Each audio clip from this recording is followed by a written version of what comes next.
You open your eyes for the very first time, and congratulations, you're a Viltrumite.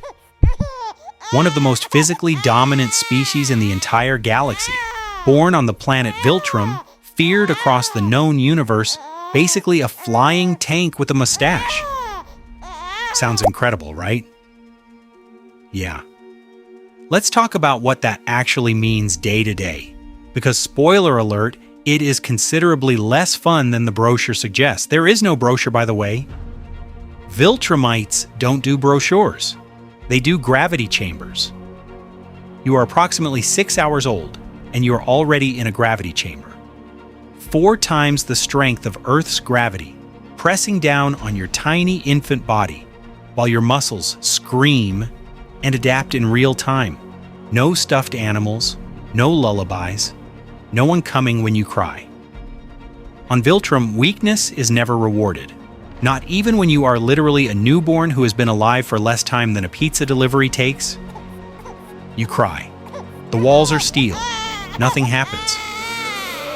Welcome to Viltrum, kid. Try to keep up. By 2 years old, you're already showing signs of levitation, which sounds amazing until you realize it just means your combat training starts immediately.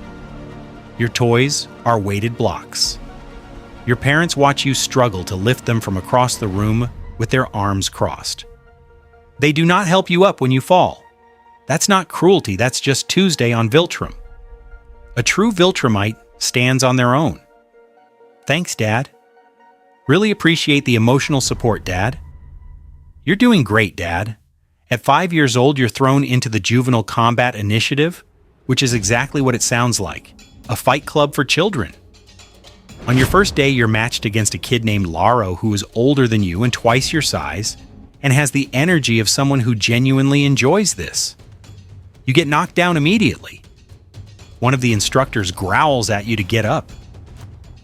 Not in a supportive coach kind of way. In a get up or we will have a different conversation about your continued existence kind of way. You get up. You drive your fist into Laro's jaw.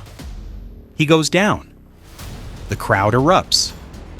You are 5 years old, and you have already won a fist fight and experienced the existential weight of a crowd cheering for your survival. Most kids your age are learning to tie their shoes. School on Viltrum is exactly what you'd expect. History class exists only to glorify past conquests. Science focuses on weapon development. Math is taught through warfare logistics. PE is combat training with a side of cardio, and every failure is punished. You will notice there are no art classes, no music, no creative writing. One time a kid asked about philosophy, and the instructor stared at him for so long that the kid just quietly left and was never seen again. You learn fast. You learn everything the Empire wants you to learn, and nothing else. This is by design. In history class, you learn about the purging. Hundreds of thousands of years ago, Viltrum was rocked by a civil war. The strong decided to kill the weak. All of them. A global bloodbath that left the planet in ruins and half the population dead. The survivors rebuilt Viltrum into the most powerful empire the galaxy has ever seen. The lesson you're supposed to take from this is that the strong were right and the weak deserved it. The lesson you actually take from this, sitting in a classroom at age 8, surrounded by children who would absolutely hurt you if it meant advancing their own standing, is that you should never show weakness ever under any circumstances for any reason, not even a little, not even on weekends. At 10 years old, you're sent on your first observation mission to a freshly conquered planet. The air smells like burning rubble. The skies are black with smoke. Your squad leader, a towering figure named General Korf, sets you down beside a group of captured rebels kneeling in chains. He looks at you and says, "Decide their fate." You are 10. You have been alive for 10 years. You have not yet experienced a birthday cake or a sleepover or a movie you didn't have to analyze for tactical relevance afterward. And this man is asking you to decide whether prisoners live or die. Your hands shake. You know hesitation is weakness. You point to the execution squad. Korf nods.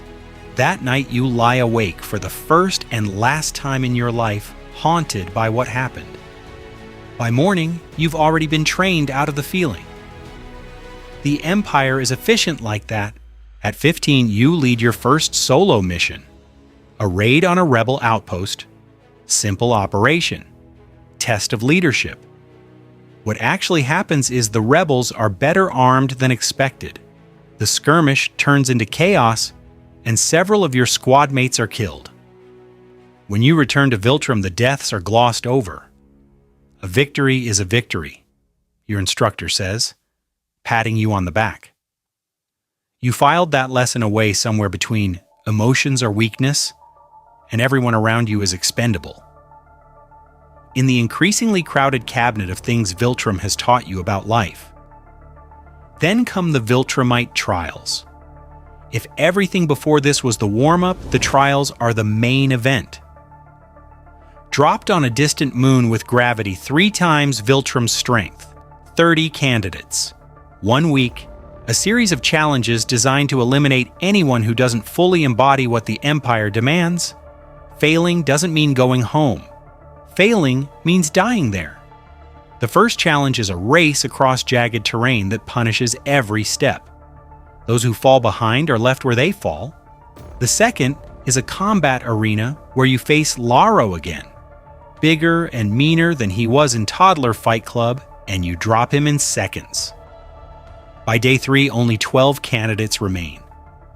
By the end, there are 3. You are one of them. Bloodied, exhausted, and carrying the specific kind of emptiness that comes from having knocked your last ally unconscious to win a competition where the prize is being allowed to keep living. The instructor hands you your insignia and says, "Don't make us regret it." You understand this is the closest thing to a compliment you will ever receive from this organization.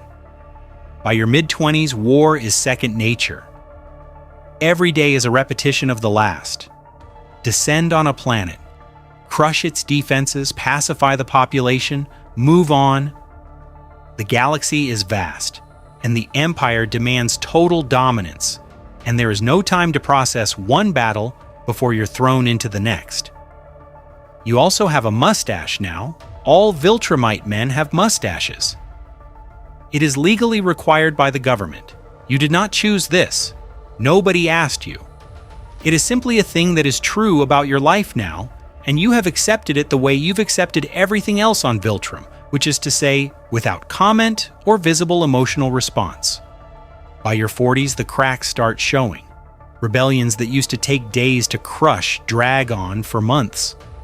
You've stopped aging, which sounds fantastic, until you realize it means you will be doing this essentially forever. You will be crushing rebellions and moving on to the next planet and eating ration bars that taste like compressed ambition for the next several thousand years. Then your father dies. The official report says training exercise. The whispers say something darker. At the funeral, they only talk about what he did for the Empire, not who he was, not what he thought or felt or wanted, just the conquests, just the service record, just the metrics. You stand there in your armor and think about whether anyone will say anything different at yours. The answer arrives faster than you'd like.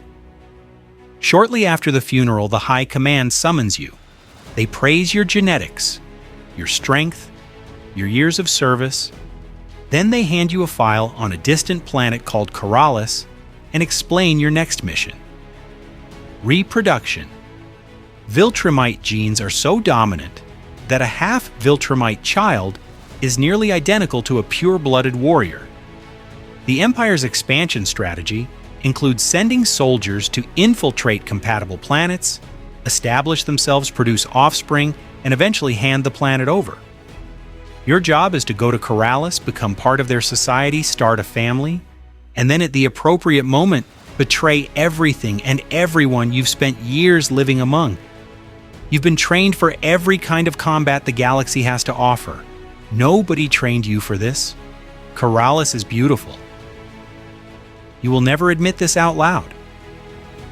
The Corallans are peaceful, artistic, centered on community and harmony with nature, everything Viltrum is not. You present yourself as a traveler seeking refuge, which is honestly the oldest trick in the Viltrumite infiltration playbook, and it works because the Corallans are genuinely kind people who assume others are operating in good faith. You hate how much you respect that. You integrate. You learn their ways. You form bonds you weren't supposed to form. You meet a woman named Ara, and you tell yourself this is transactional. This is the mission. This is just what you were sent here to do. You almost believe it. Then you have children. And for the first time in your entire life, something breaks open in you that the gravity chamber and the fight club and the trials never touched. You understand what it means to protect something, not because the Empire demands it, but because you actually want to. The High Command contacts you, orders you to return with the children. That night while your family sleeps, you lie awake, and for the second time in your entire life, you feel something you were trained not to feel. In the morning, you contact the High Command and tell them there are complications. It's a lie. The first real one you've ever told them. It buys you weeks. You use those weeks to teach your children everything, the Viltrumite way and the Corallan way, the strength and the softness, the things the Empire gave you and the things you found on your own. You know they're coming. You know how this ends. The fleet arrives led by General Korf, older and more scarred than you remember. The battle is brutal and one-sided, and you know within minutes that you are not winning this. All those years of combat, and you are simply outnumbered by the very machine that made you. You buy your family enough time to disappear into the wilderness. Then you go down swinging. Your death is recorded as a betrayal. Your name is removed from Viltrumite history. But the children are free, and somewhere out there Ara is alive. And on a planet that the Empire will now absorb and reshape and rename, there are people who will remember you not as a conqueror, but as someone who chose differently when it mattered.